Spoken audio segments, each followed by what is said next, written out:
Right, ladies and gentlemen, so what we're going to be talking about in this next panel is a little something that started it all for a lot of people and what preceded and what came after. So do we have any Marvel Transformers comic book fans in the audience? Yes, I'll take that as a yes. Wasn't sure how. It's Sunday. Ladies and gentlemen, we do have a special moderator for this panel, and I'd like to bring him up now. Hopefully you'll all be able to understand him. It's Mr. Andrew Turnbull.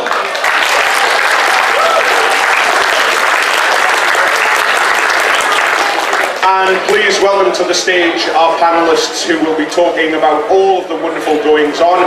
Mr. Simon Furman, Mr. Jeff Senior, and Mr. James Roberts. So, Marvel UK Transformers comics, as Dave said, started for quite a lot of us here, and I recognise many faces who share the same opinion.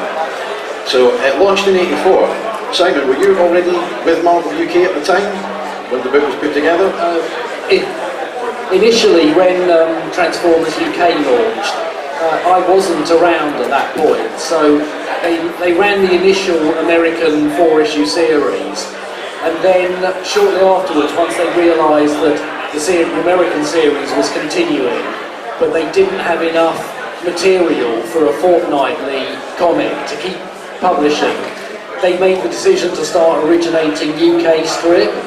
So again, still before I got involved, an artist-writer called Steve Parkhouse was drafted in to write the first a UK story, which was Man of Iron. John Ridgway drew that, and they adopted a very sort of uniquely British style to it straight away. So the American was process-coloured, and it was very sort of robot action centric, and then suddenly Steve Parkhouse came into the mix with this much more British comics approach to storytelling, and he told a sort of mythological story about that sort of played into sort of the undercurrents of British heritage and all sorts of things, and it immediately kind of stamped an identity on the UK strip. It was demonstrably different and had its own sort of flavour, I guess.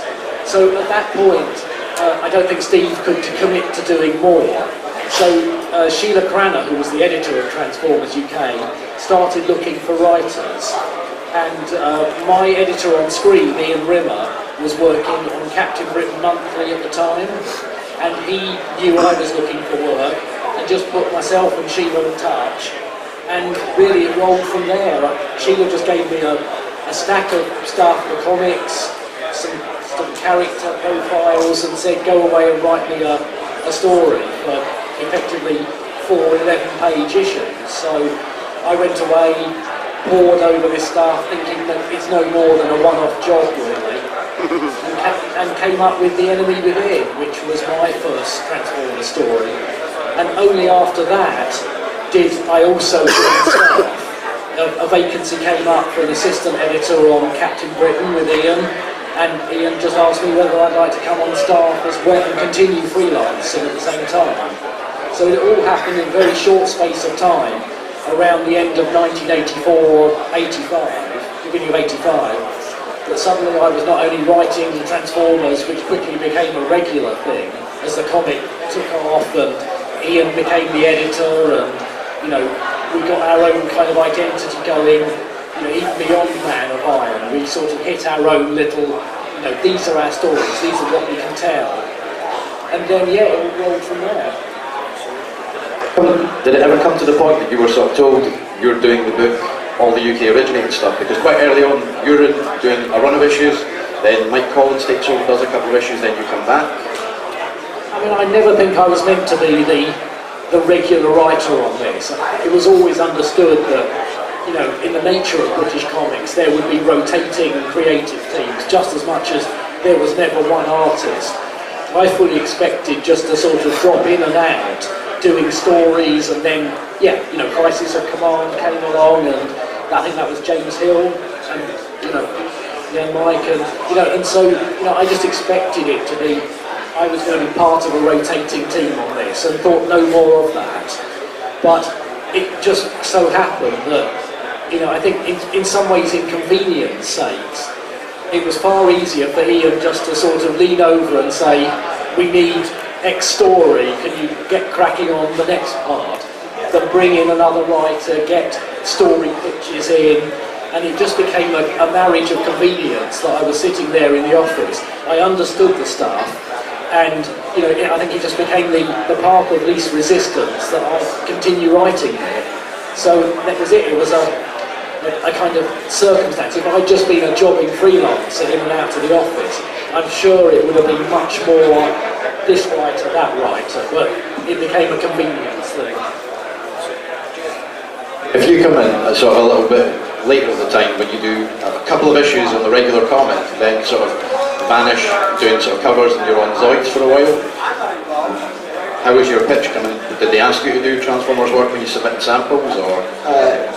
Basically, I was living in Carlisle, near Carlisle, and I had an agent down here in London, and I was getting bits and pieces. I was doing like a few future shocks and bits and pieces of other things, but so I certainly needed more work.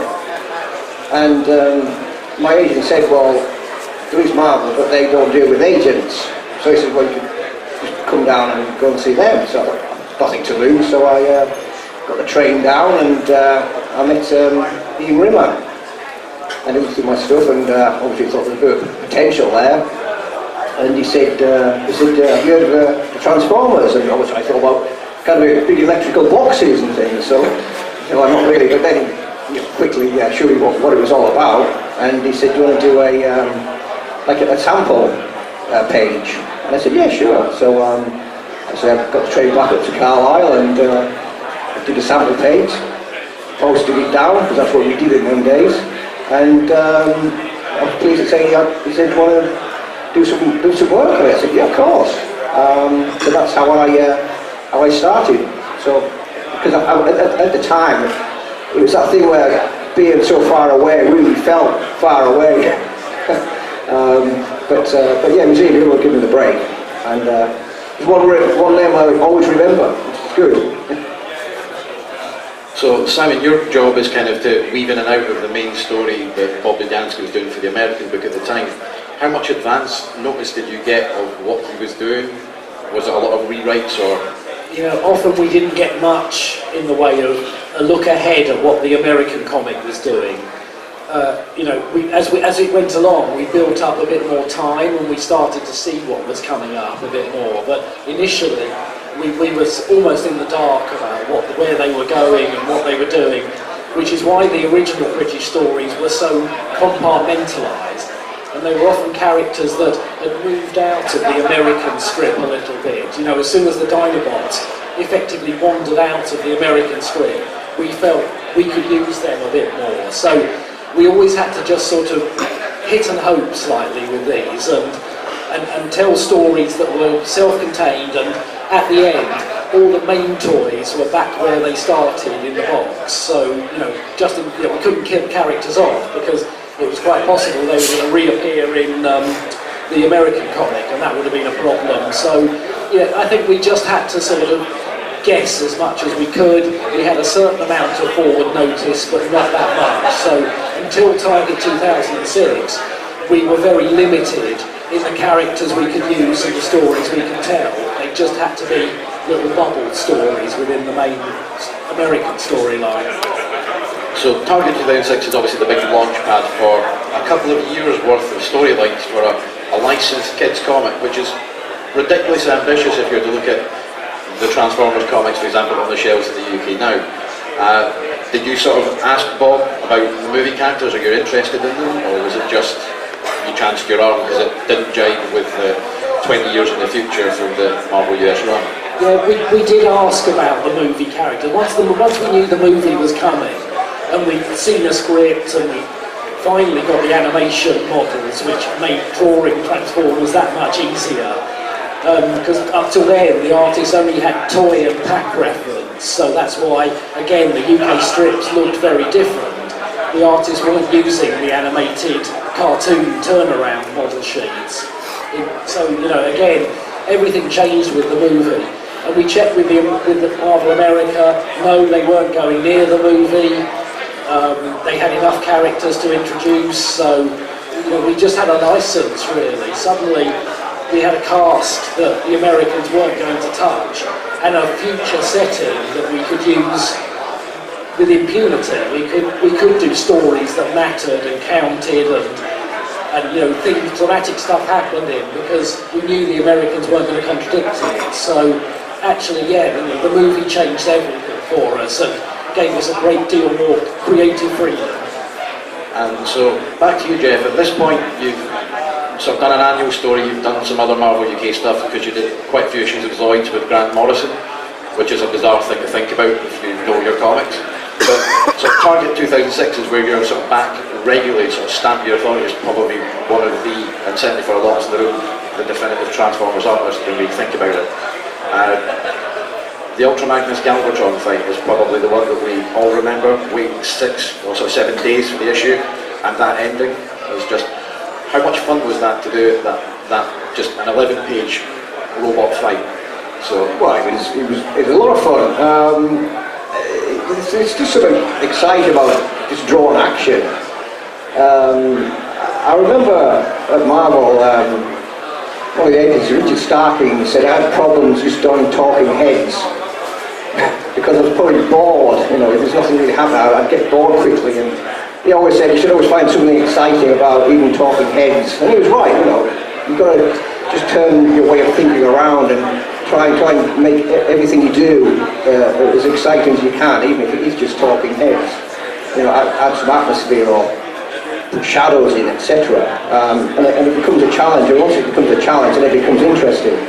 But as far as drawing the Galvatron Ultra Magnus scene, it was excellent, because it was obviously on a truck, and there's a big fight scene.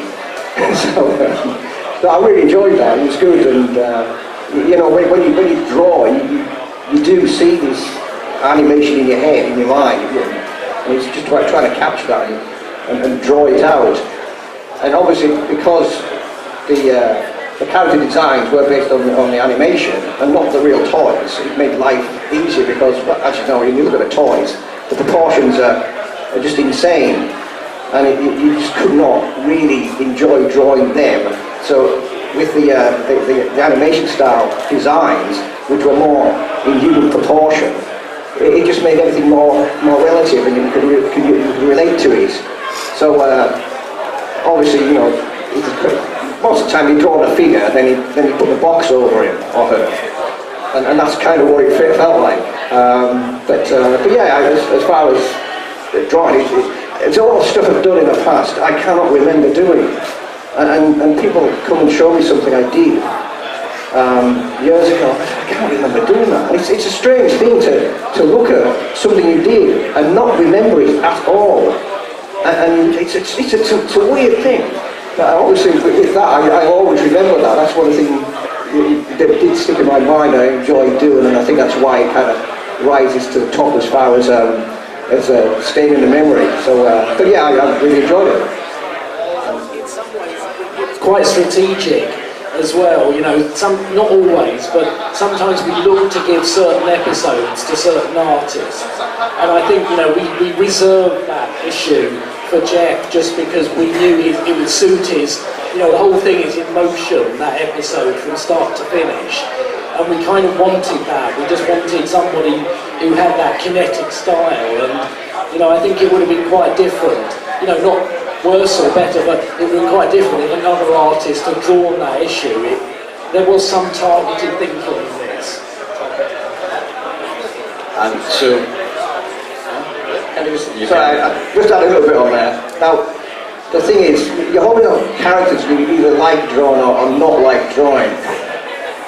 And I think the thing is I always loved drawing Galvatron, and I never ever liked drawing Ultra Magnus. And I think it was that fight, it was me fighting him as well. but the bad guys are generally more interesting anyway, so the movie sort of comes out, it's not the success that Hasbro obviously intended it to be, but you've still got the toys to play with, and so you start continue on from the movie at that point, because for most of us in the UK, the cartoon had vanished at cable station, so it was an irrelevance. It was the weekly comic that told us this is proper Transformers. The cartoon lies to you, which I believe you were behind writing a lot of that. I'm sure it was. I mean, we had a sort of, we tried to give the UK comic its own sort of identity beyond the strip, and some of that was a sort of that British sense of humour that we tried to inject into the editorial features, and particularly the letters pages. We always had a transformer answering the letters, which gave us a license just to be effectively rude to people, and people, strangely, people just really warmed to this. It could have gone terribly wrong, I think, but people just seem to love it. And people, I think, used to write letters in, hoping they would get Soundwave or Grimlock be dismissive to them, and say, well, don't ask stupid questions or whatever. So yeah, it was great fun, the UK comic, and I think that kind of overall feel of it helped. It wasn't just the strip, it wasn't just, the comic itself or what else was going on. I think genuinely it had a sort of editorial sort of banter going on with the audience that British comics sometimes did and American comics didn't. And I just think that was what kind of gave it its reader loyalty as well, that it was more of a sort of immersive experience, like the original kind of Marvel comics with Stan's soapbox, and those things kind of made you feel involved in the sort of the process a bit more. And I think that was the way with the UK comic. It was the strip, but also the features and everything we padded it with. It kind of all went into that package. So yeah, I think it just worked well.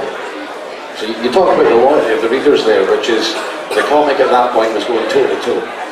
2000 AD, which was the biggest dog in the yard in terms of boys comics. So how was that in terms of fending off poaching editors or trying to get some of their artists on the book? I mean, inevitably we lost artists to 2018.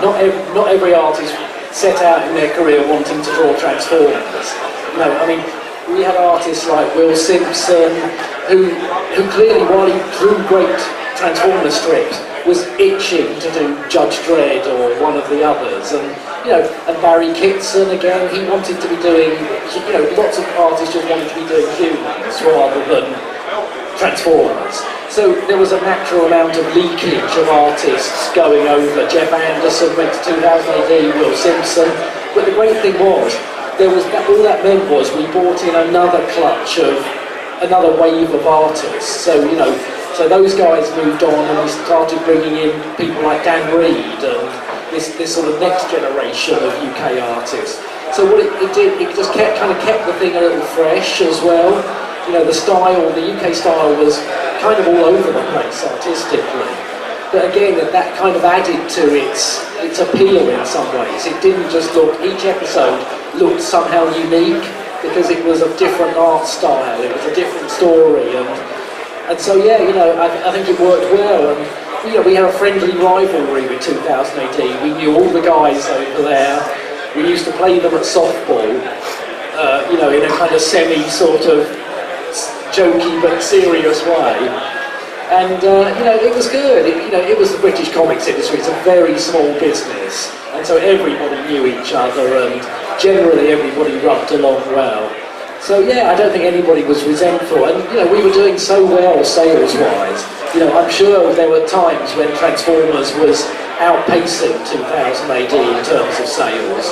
So we had no sort of inferiority complex, and we just sort of did our own thing, and they didn't feel threatened by us. We were like in different bits of the market very much. So yeah, no, it was fine.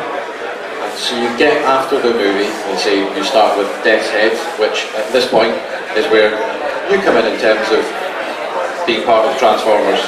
As I believe your first issue was 113. It feels very odd being. I feel like a fraud. Actually, I feel like a competition winner sitting here. 113. I was really late, so I was late to the whole thing, and it was because I was lucky enough to get Blitzwing as a birthday present just before the movie came out, and then I picked up the weekly. And issue 113, if you're going to get hooked, then a Furman Senior collaboration, essentially a movie sequel, with Death's Head in.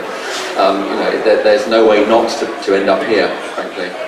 Still talking about it years later. So yeah, but I mean, I felt back in those days, pre-internet and where I lived, we didn't have any specialist comic shops, no direct sales stuff at all. So there was 113 and what came after it, and it was very difficult to find the preceding 112 issues. And over the next 6 months or 18 months, I put adverts in the paper and go to car boot sales and gradually piece it together. And so I'm very envious of people who, and I know some people out there now that were there from the beginning, and to have read something like Target 2006 week by week, and experience it over, it would have been summer 1986, so over the summer holidays. Wow, that would have been incredible. But 113 was what did it for me.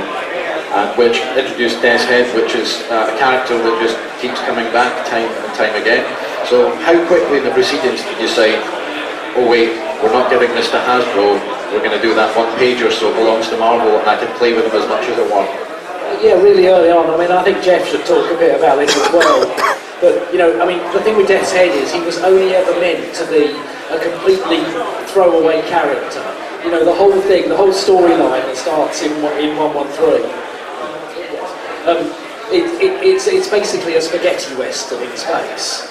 And, so we needed a bounty hunter, and there just wasn't one in Transformers. So we introduced Death's Head as just that character. He's Lee Van Cleef, really. And that was all we wanted him for, and he was going to be gone. He was probably going to get killed or something, and that out of the story, because we were conscious of the fact that probably we shouldn't be, spotlighting other mechanoids in Transformers. So he was supposed to be here today, gone tomorrow. But right away from when I saw Jeff Sard, I just kind of thought, no, this character's just too good. And I did something I never did back then, and I went in again with the script and rewrote him a bit, just to give him more of a character-full, sort of voice pattern and everything else. So, I think it all stemmed from the fact that Jeff's vision was so kind of like, oh no, this is too good to lose. And so immediately, while Jeff was drawing 113, we started, there's a slight disparity in terms of, if we were being strictly here, who drew Death's Head first. But we wanted absolutely to sort of make sure he was a Marvel character as soon as possible. So while Jeff was busy doing 113, we started making the moves to get him, his one little one-page feature that, of course appeared after that. But anyway, yeah. So Jeff. Well, that was obviously a lot of fun to draw as well, because it was not long after Star Wars, but it's obviously the Barton in Star Wars, and just to drop his character in, and I can't remember exactly how Simon defined Death's Head in the script. We might have said something about his head like a skull or something, and then we kind of went with it from there. And it's strange, but it's not an easy thing to design sort of bad guys, because they've got to work from various angles, and it might work from a front view, but a profile might not work and things like this. But Death's Head just seemed to click, and I think with Simon's writing, the yes bit, and he gave him character, it really came to life. So I think it was a mix of, looking at what I did and Simon's imagination of doing a character that really brought him to life. And that whole time was, I felt I was happy. I was in kind of a happy zone with the way I was working as well, because as far as artwork's concerned, the most racking thing was drawing Transformers is to get a style that you feel comfortable with. Because previously when I first started, my style did change a bit, and I was kind of looking and thinking, how should you draw these things? And over a few weeks, I kind of developed a style that kind of simplified it, but I could tell a story you know, because my stuff's never been detailed. I can never do the detail thing. I'm amazed by people who can, you know. I thought, how do they do that? I could never ever do all the kind of detail that people can do. I don't know where they get the time from. But you know, once I felt I was in a zone where I was happy with the way I was drawn, the style I was using, and also we get these great scripts with lots of action. You know, it was comic paradise for me. I was very happy. The trouble is, I was stuck up in Carlisle, away from everything. It was kind of like my escape into a different world, which is good. But no, it was a good time, definitely. So Marvel UK, just to backpedal a little bit, previously its original material was sparse and didn't last very long, so we're now 3 years into the comic with, are you at that point you thinking, is it going to end soon, it's a toy line, the kids are going to get bored of it? I think everybody assumed it would have a limited lifespan. You know, I still kind of can't believe I'm here 30 odd years later talking about Transformers UK, because you know I was of an age where I wasn't sort of invested in it in a sort of a fan way. It was just, you know, it was fun to do, it was great, I got very invested in the characters as a creator, but you know, I never had that sort of passion for Transformers that a lot of you guys have. So we fully expected it to end, you know, the it never ends thing never entered our minds back then, because we were pretty sure it would end. But it just kept selling, and you know, Hasbro, because it was doing well, kept producing toys, and so yeah, it just didn't do what the standard. You know, you look at a lot of those Marvel UK licensed titles, they were 40 or 50 issues, you know, which is roughly a year worth of publishing, and that was kind of it. We reckon that was the attention span and the lifespan of a toy on the shelf. And after that, those kids have moved on to something else, or there's something new, you know, and it just never happened with Transformers. Yeah, and I think Transformers UK, as we call it, was Marvel UK's first attempt to launch a comic based on a toy license. And the Star Wars Weekly, of course, had happened, and mutated into Empire Strikes Back, but you know, that's a different proposition. I think Transformers was the first, as I say, toy-based one, and it sort of, because it was so incredibly successful, it not only triggered the launch of, you know, Action Force and, you know, Thundercats and the Real Ghostbusters and Galaxy Rangers and so on, but it determined the house style of those other weekly comics as well. And then again, because it was, you know, head and shoulders above the rest in terms of popularity, it outlived virtually every other title that had launched in its wake. And you really think about it, I mean, it was September '84 until January '92, and so in that time, you know, Action Force came and went, Thundercats came and went. I mean, Thundercats and the Real Ghostbusters, you know, as happened in those days, went to a monthly monthly frequency, and probably just outlived TF UK, you know, by only a few months. And you can't appreciate it at the time, but you know, looking back, you can, how unique it was to have that long running title, producing that much material, you know, on generally a weekly basis, fortnightly near the end, and it will never ever happen again. You know, and you know, the market has changed so much. You know, and the best you'll get is, you know, perhaps you'll get a monthly sort of called screen cap publication, which is incredibly tightly controlled by the licensors, you know, in terms of what stories you can tell. And because the life expectancy of these titles is even shorter now than it was then, that there'll never be any sort of long-term investment in developing a story. So those that read TF UK at the time did recognise it for what it was and loved it for what it was. But it's become only more, you know, sort of special and unique since then, I think. So you've got the reins of Marvel UK in terms of the comic, then you get the US one. Did Bob sort of handpick you to say, I'm done with it, this is the only other person that's wrote anything of note for Transformers up till now? Probably the safest pair of hands? I mean, it was incredibly casual the way it happened. You know, it literally was, Bob was over visiting the UK, and as with anybody from Marvel, you know, Mighty Marvel who turned up, you know, they got treated like royalty and taken out for meals and whatever else.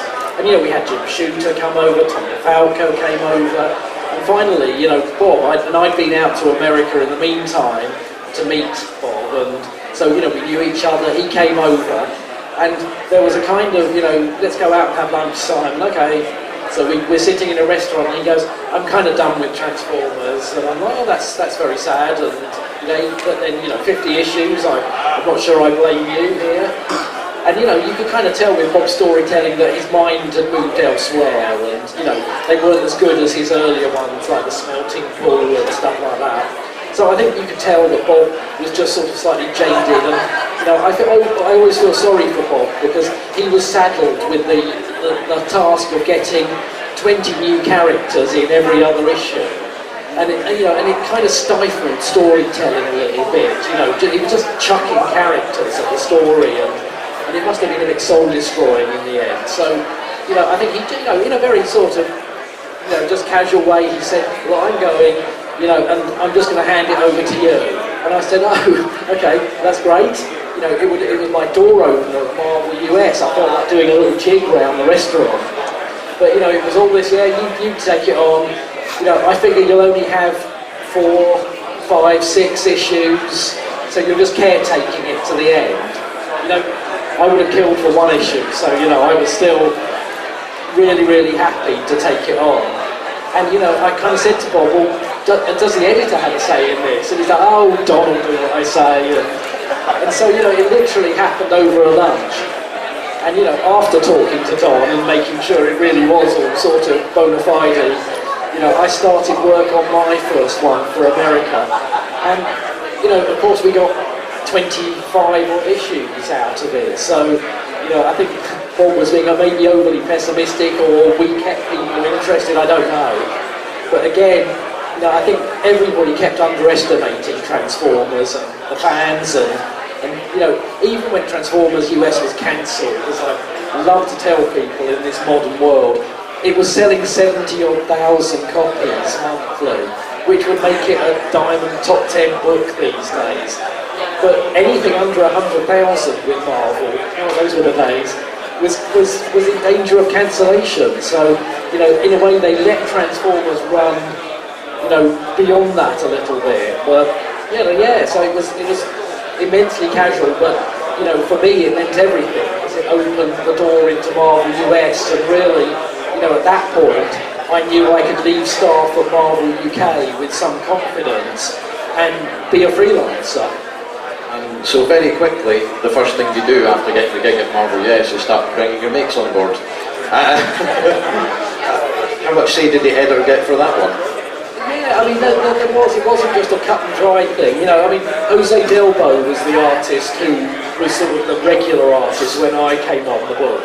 And Jose, you know, was good. There was no real reason to sort of look to replace Jose or anything. So, you know, actively, I think it was generally a deadline thing. And first it was just, well, you know, I know lots of Transformers artists, and we drafted Jeff in to do issue 61, I think it is. And then Jose was always coming back. It was never meant to be a permanent gig, so he drew some, and you know, and I think, you know, we maybe had one other artist in that time, or you know, we certainly had. I think we got Dan Reed to ink Jose, or something strange like that. So Dwayne Turner. But the Dwayne Turner thing is another funny story. We got to issue 67, and we then knew that Jose was leaving the book.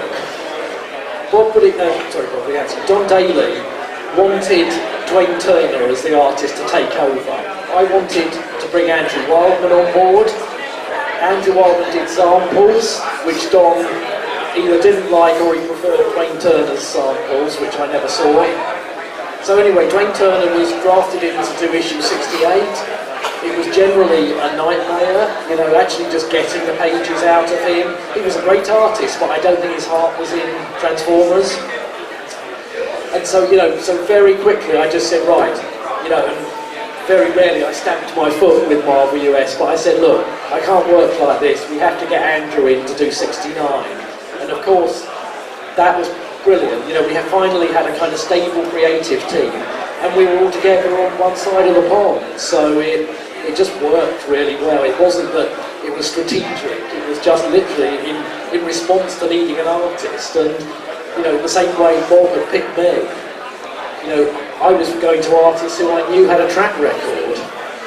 So you kind of have at that point you don't have the problem of sort of contradicting your own stories, because the UK comics sort of changed a little bit at this point. It's the original materials sort of had dwindled to sort of 5 pages a week, and then was that a budgeting issue? Was it just the title's not selling enough, we can't justify you producing new content? Yeah, it was sales related. You know, by now Transformers was dipping in sales. It was still doing very nicely, but the budget for 11 original pages each weekly just was making, the sums weren't working anymore. So, you know, it went to 5 pages black and white.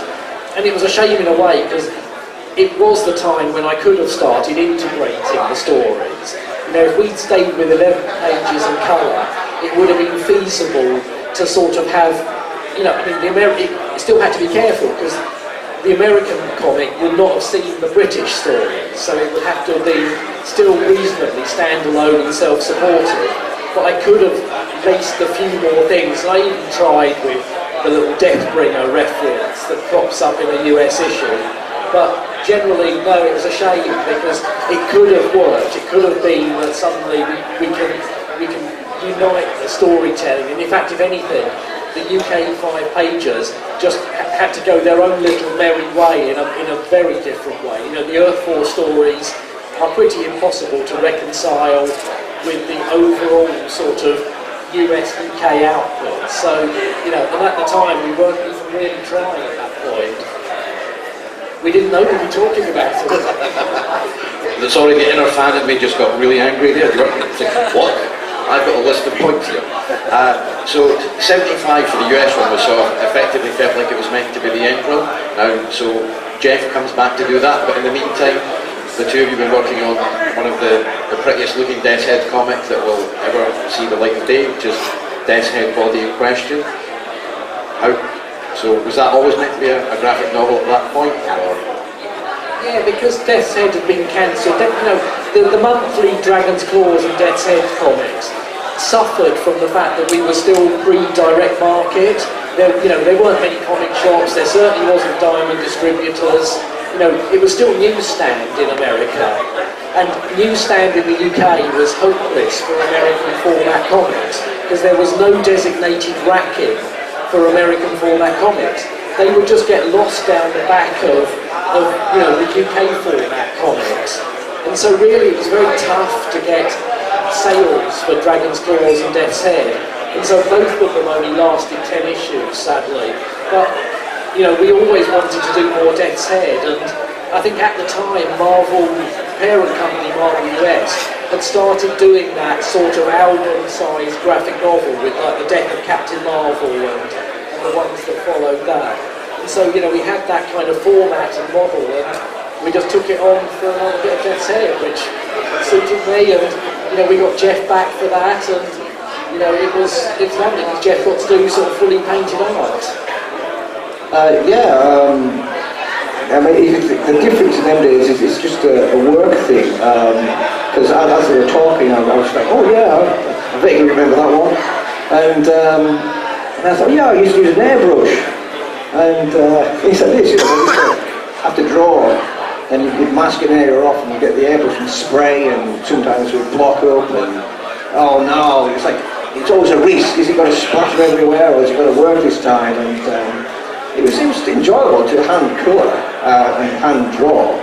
I was just sitting here thinking about how things have changed, because now I draw on the screen using Cintiq, I colour, the ink never splatters, it never runs out, and it's just so much better. I mean, you just, how did you manage in them days, all these crude tools?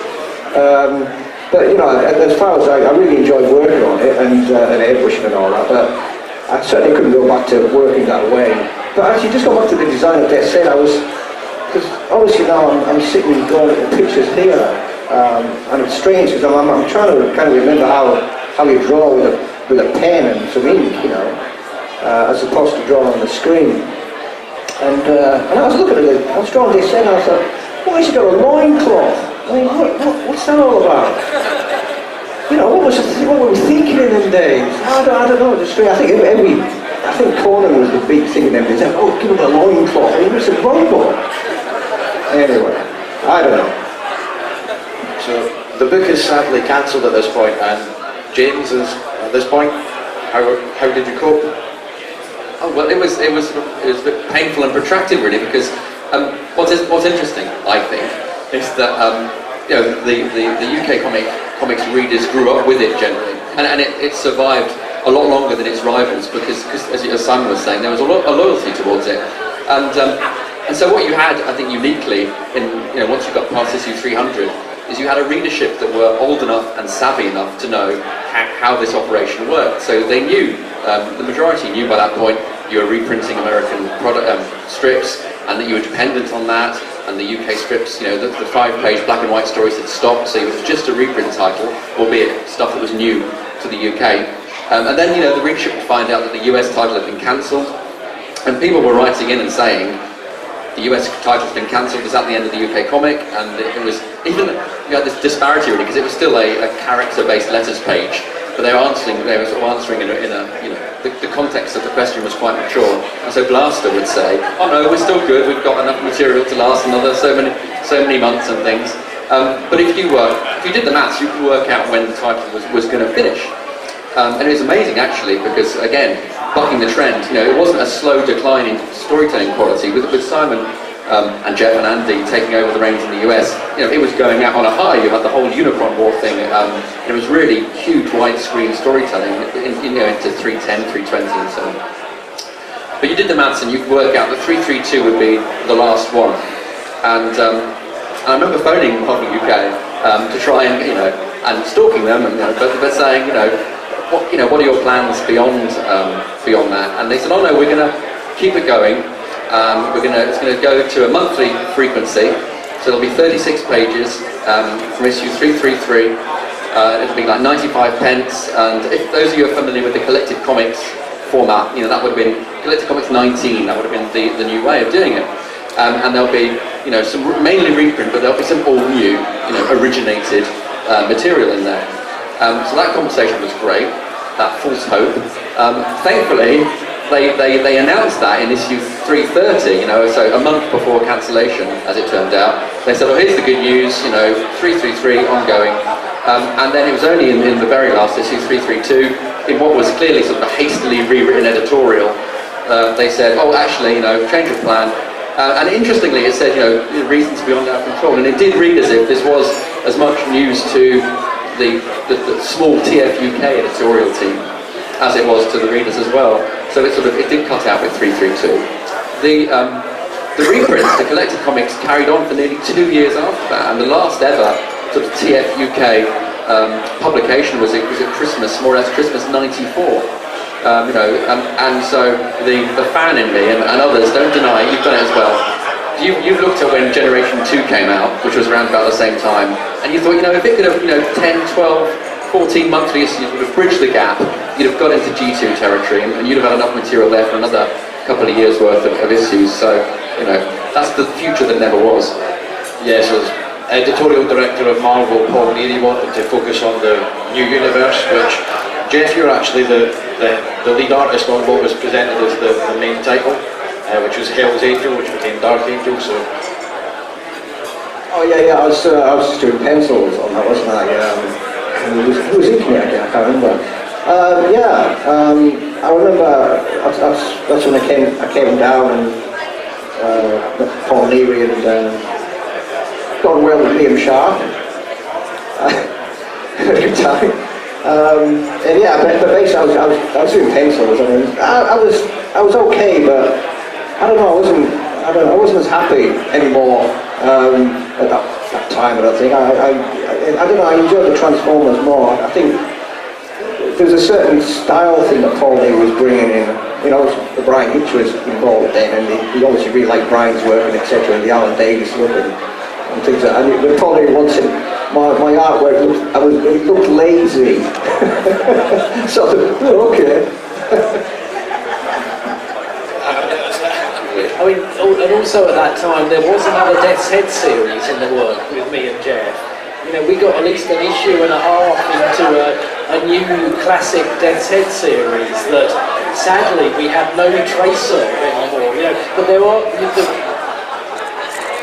And Sam and I have talked about this, and I've searched high and low for evidence, but I remember it was a 4-issue miniseries, and it was solicited. It was certainly the synopsis for issue 1 was in what was Advanced Comics at the time. It was sort of a previews thing, and there was no artwork, but it was Furman and Senior, and if I can say, it was. What I remember was it guest starred the Fantastic Four, and the first issue had Jeff said in the electric chair he was condemned to death, and he was going to be sprung, I think, from prison. So that's what remains of it. Unfortunately, we don't have any of the art from that, or I certainly don't have any of the scripts. So yes, there is a little missing bit of Death's Head from around that time, because then Death's Head 2 came in, and it was the sort of Paul Neary era was very much change everything more or less. So a lot of the old stuff was just no, we don't want to do old stuff from old Marvel, we want to start fresh. So sadly, it was never to be. And so at that point, G2 comes back, and again, you've got different art team to start with, and deadlines were an issue. So was Jeff number 1 on speed dial for? We had trouble. Derek Yaniger, who drew Generation 2. I think we're slipping slightly out of Marvel UK here, but Derek Yaniger, who drew Generation 2, I thought was an absolutely brilliant artist. And if we could have, we would have had him on the book all the time. But Derek was slow.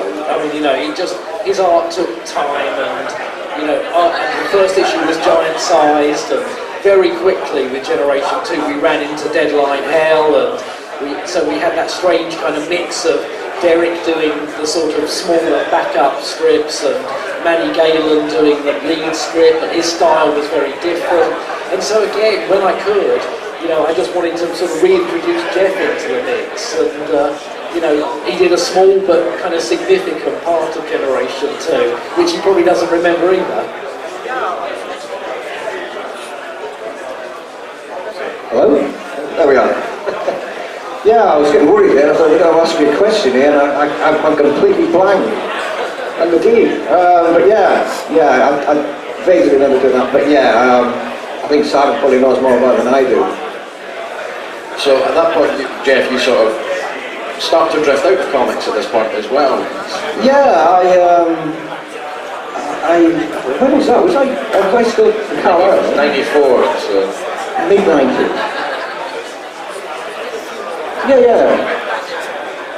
Oh, yeah, sorry. Yeah, it was the Battle Tide thing. But that was alright, it was a big fight as well. So I enjoyed that, yeah. That Battle Tide was good fun. But I was this is kind of that era when I was moving down to London, and once I moved down, and it was actually a guy from Marvel UK who used to work in production. He said, have you tried storyboarding? What do you mean? He said for advertisers. Not really. So I did a little bit of work for him, because he worked at an animation company, and then he says, oh, you should get into advertising, try that. Because I was kind of like, I didn't, what I thought was probably enough comics. And it's that time when you just feel like a bit of a change, perhaps. And I was down in London, so I thought, well, let's try checking out some different line of work. So that's when I started drifting towards advertising, which was a strange transition in itself, because there was certainly a period at the time when you're a comic book artist, and you couldn't say that to the big agencies, because it wasn't taken seriously at all. So you kind of a lot of time kept quiet about it, But I got into advertising, and I learned a lot, to be honest, in advertising about storytelling, clarity, and it did feel at the time very, kind of over the top. But the more you thought about it, the more important it is that everything you do, it's got to be instantly understandable to anybody who looks at it. And I've always tried to be that way anyway, but I certainly learned a lot more doing the advertising work. And because I always, whenever I read a comic, and if I couldn't work out what was going on, and that sort of stumble in the story would kind of wrangle with me, and I thought, no, I don't like that when the flow gets broken. And so I like to think that when I do tell a story, it's understandable. I mean, I know if I look back at some of the stuff I did, Transformers, I know I'd wince now, but that's not clear enough. So I've set a certain standard of clarity. So that's one thing I've enjoyed learned in advertising, that there comes a point where, even though a lot of advertising work is exciting, most of the exciting stuff doesn't get made because we're concept artists. You do incredible things, you know. I did a lot of Guinness work or alcohol, you know, various drinks and things. They always have really good ideas, sci-fi ideas, but which never get made. But then you get the other side where you are doing a cleaning product, and it's, at the moment I'm doing stuff that's kitchen cleaner. And the guy who put me on it, he liked my work because it's dynamic. So his idea was, he's got me on the job to try and make this kitchen product and the kitchen, everything dynamic, but you can't do anything with it. It's a kitchen and you're cleaning a sink. And every time I do a picture which is what I think is dynamic, at a dynamic angle, it gets to the client and he says, no, they're not clean enough. Go back to straight on. Anyway, I'm drifting away here, so let's get back to about UK. So just again, it's been reprinted first by yourself when you were on staff at Titan, and now James in his capacity IW sort of championed it. It's like, just to wrap up, why do you think there's still a demand for the reprints? Because most of us, and certainly that row there, have bought every single reprint time and time again. Initially the reprints, they just hadn't been seen for a while, or certainly hadn't been collected. So I think there was the Titan reprints were, instantly like, oh great, I can read those again in one chunk. And I think the IDW reprints just had the extra value of the stuff that James has added to them. I was hoping, I was going to just give a really obvious plug anyway now, because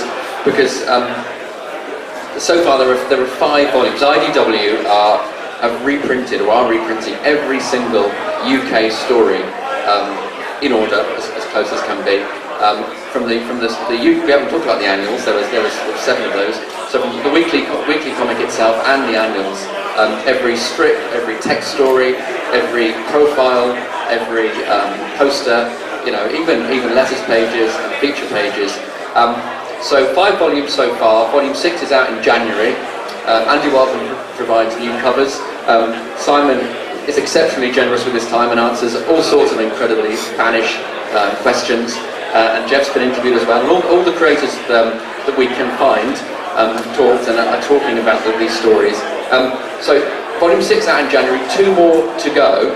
And it will take us through the black and white stories into G2, and we'll be reprinting it's not strictly Marvel UK, the Fleetway G2 stories, and it will build into the most comprehensive and complete set of reprint material, for that comic, and that exists because people like me love it, and because people like you buy it, and I don't think any other comic has had that sort of treatment. That's not saying, oh, I'm doing a great job, but the demand for that title is there, and so you'll end up with 8 sort of phone book volumes of this thing because it lives on in people's hearts, I think. And I'm talking to the converted here, but if you speak to people of a certain age who may not be comics fans now, may not be Transformers fans now, if they read the comic, there'll be that spark, and they'll remember very fondly what it meant to them.